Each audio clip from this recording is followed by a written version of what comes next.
Are you talking, Steve? Yeah, it is.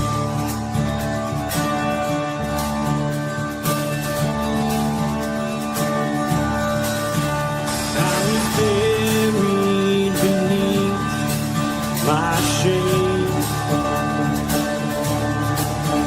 Who could carry that kind of weight?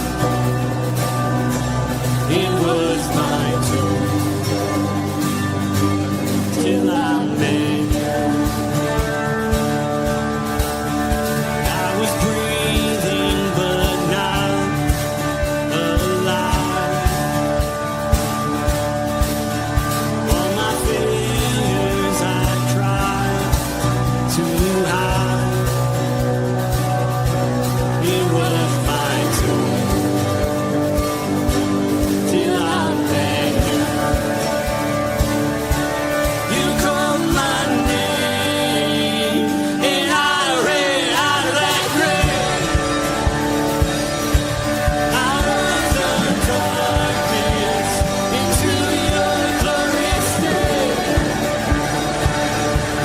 You called my name and I ran out of that grave.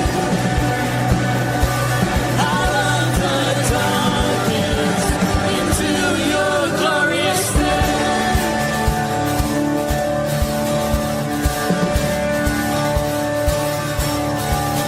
Now your mercy has saved my soul. And freedom is all that I know. The old made new. Jesus, when I met you, you called my name and I ran out of that grave. Out of the darkness into your glorious day. You called my name and I ran out of that grave. Out of the darkness into your glorious day.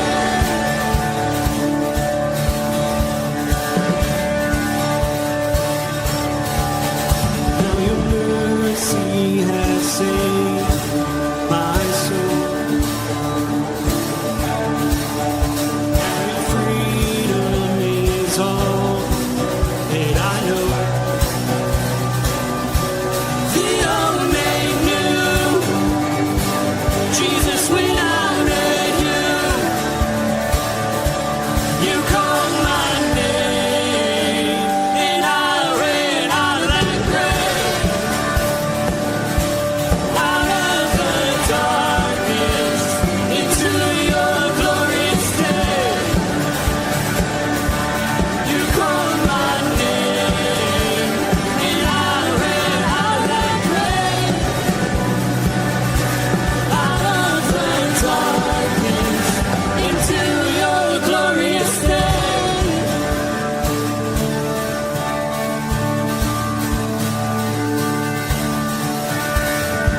I needed rescue, my sin was heavy, but chains break at the weight of your glory. I needed shelter, I was an orphan, now you call me citizen of heaven. When I was broken, you were my healing, now your love is the air that I'm breathing. I have a future, my eyes are open, 'cause when you call my name, I ran out of that grave.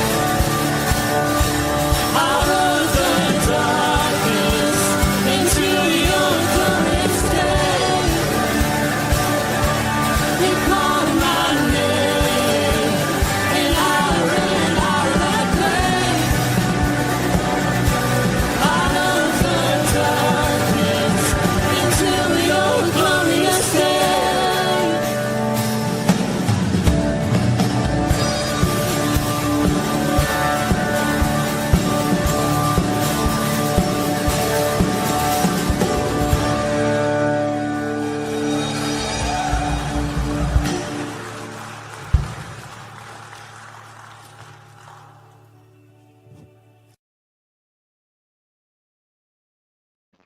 Good morning, everybody.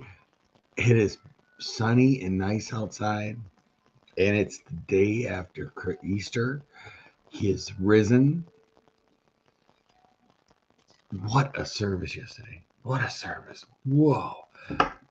I didn't get to see the message, which I will get to see later today. But um, I, the music, I got to tell you a story because it's kind of fun. Saturday, we practiced for Sunday, and there were people on the stage that hadn't heard the song, including me, Dunn. Uh, when Heather sang that song, the opening worship song, and I was watching AJ as as she started singing, and the expression on his face was like amazement. And many of us were a little taken aback because we know she's got a strong, powerful voice, but man, that song fit her. Whoa! So anyway, I thought the music was amazing. And I was sitting on stage, and there was many times I got chills from the sounds and the volume and just the spirit that was in the room during that time. I hope many of you felt the same way because it sure seemed that way. Pastor Tomlin's going to be off for 2 weeks, so I, in my just infinite wisdom, I thought, what a perfect time to start my devotion series called Unsupervised, right? And then first thing that pops up, the third thing that pops up is Tom Donnelly saying, "Good morning, root of men." I'm like, well, that kind of kills unsupervised, doesn't it? Which is, knowing me, uh, it's a good call by him to show up, especially with the verses that he gave me this morning. Yikes. Oh, I'm looking at these last night and I said, how can I do this and not offend everybody in the church? And many of us in the rooted men look at these verses and we've somewhere down the line cringed the thought of the ready devotion from them. But I'm going to give it a shot because that's what I do. Let's see who's with us. We don't have a lot of comments this morning. I only got like 4 comments. It says 16 people are online though. So welcome everybody that isn't talking. That's me. Ken Gooch says, good morning, fellow brothers in arms. Tom Donnelly says, good morning, rooted men. And Bert Reggiani says, good morning, gentlemen. And Milo says hi as well. Milo says hi, Bert, too. Okay, let's start off. Let me start off first thing first because I'll be honest with you, I might find these verses difficult to talk about in today's culture. Um, well, look at that. Good morning, Rob Longo. It's good to see you here. And Keith, good morning. Now comments are coming in. All right, now we're talking. All right, so I wanted to start out today's verses with a little background because you know we understand that Corinth was a very cosmopolitan town. It was kind of like a New York City or a Paris, or it was busy. It was populated. There were there was it was known for its pagan worshippers. It was known for temple prostitution. It was known for philosophers of the day. You know how the Greeks were. Anyway, the church in this very cosmopolitan town is very open town. And I'll tell you what, you'll see a lot of parables, not parables, a lot of parallels with the church today. It wasn't fighting these problems; it was absorbing them. It was the people were setting up camps on who to follow, not Jesus, but Paul or Cephas or Apollos. They had they're twisting stuff, right? They were treating church leaders as celebrities. They were having shocking immoral relationships. I mean, stuff that just people, the pagans, that's what they did. And so, but the church, instead of fighting that, were embracing it, sometimes boasting about it. They There was lawsuits between believers against believers. There were two extremes in marriage. One extreme was anything goes, and the other extreme is nothing goes. Nothing. All sex is bad, period. There were abuses in the Lord's Supper. There was chaos in the spiritual gifts. Speaking in tongues that nobody's translating. Everything was self-centered. The worship in this church. There was I bumped the button. There was conflict as far as the biblical theology, like resurrection. Some believe there wasn't. Some believe there was. Paul had to deal with these issues one at a time, and you'll see in today's scriptures, it is very specific what he was trying to treat. Hey, good morning, AJ. How you doing? I was just talking about you earlier. Anyway,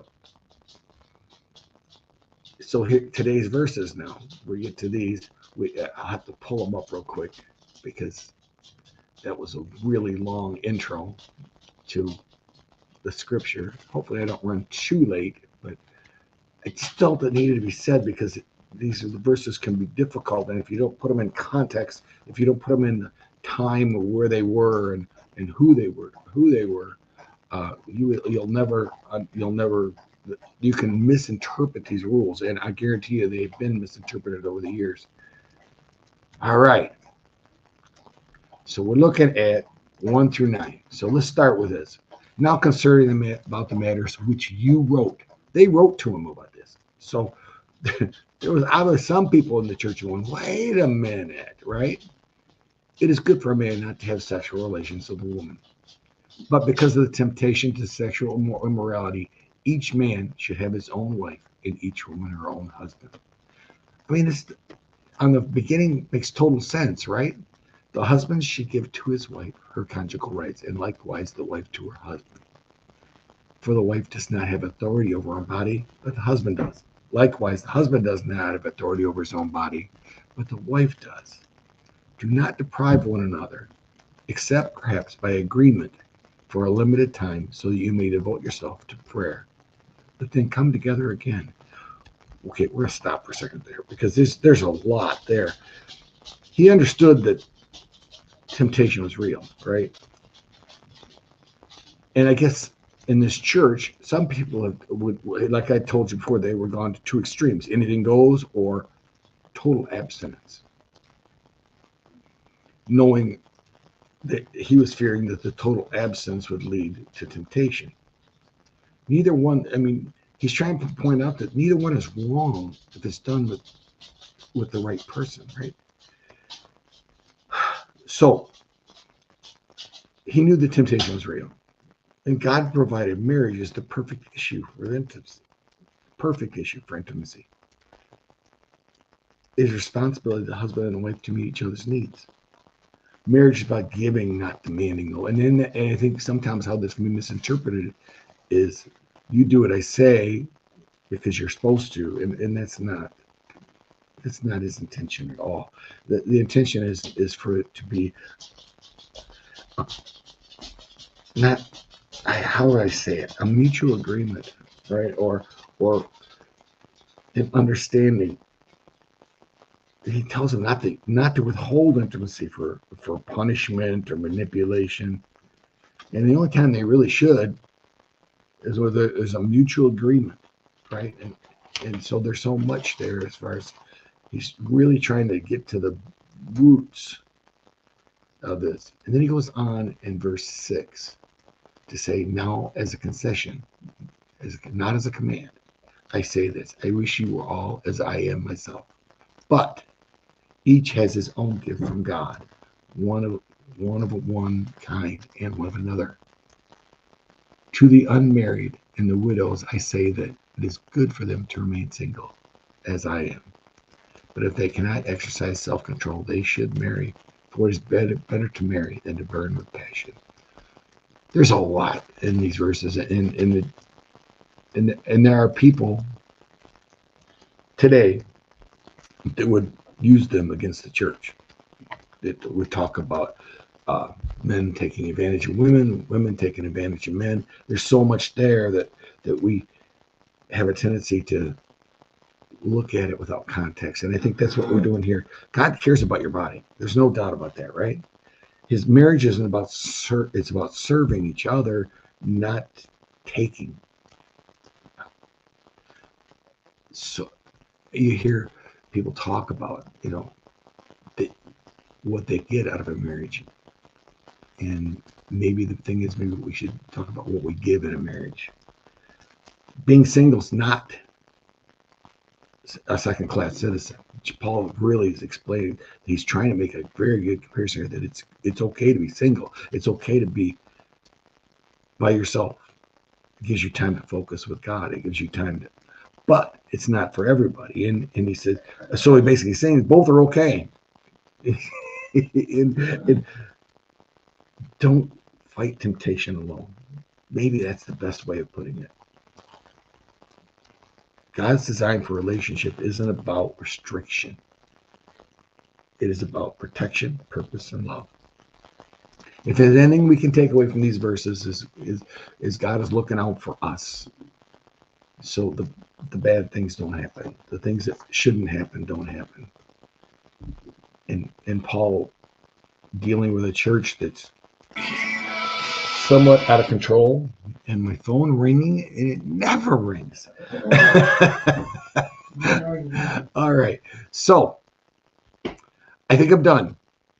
And I don't see any more comments that I want to share. And let's say, have a firmly rooted day, gentlemen. And we'll see you tomorrow. And hopefully I'm not in trouble. Have a firmly rooted day. Peace.